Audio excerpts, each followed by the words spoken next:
他连党址都选好了，连机房都找好了啦。台湾民众已经被这个脏包骗了一次，人生啊被骗一次是傻瓜了，被骗2次就疯子了。哄骗一遍是空的啦，哄骗2遍都笑的。我认为柯文哲一定阻挡的道理很简单，就是柯文哲是个骗子嘛，骗子生涯的终极目标就是组成一个诈骗集团嘛，独骗骗不如众骗骗。那柯文哲明天不但要成立诈骗集团，你看他连党址都选好了，连机房都找好了啦，连机房都找好了。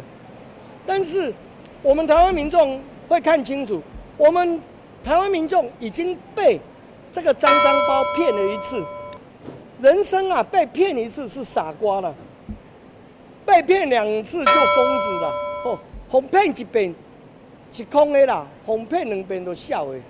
我认为我们国家未来修宪一定要增列一条很重要的一条，就是人民啊有免于上当的自由。我们不想被柯文哲骗，不行吗？被骗1次是傻子啦，被骗2次是疯子。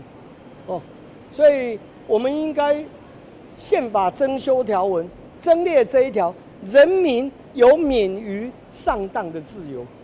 因为我们简单问一下，其实都是政治工作者，我不好意思评论他们是西咖或者是低咖了这个不。那但是先前我也已经形容了资源回收。那因为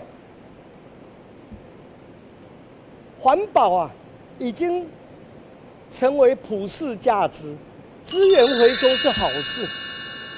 那么我也乐见这么多政治工作者能够找到他们政治的第2春，只是他们所托非人呐，他们去上了柯文哲这艘贼船，那只有让柯文哲收刮的份。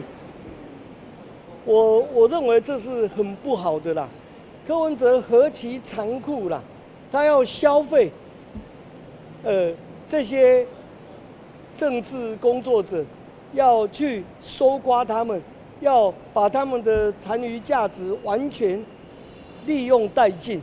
我觉得这是很残忍的事情。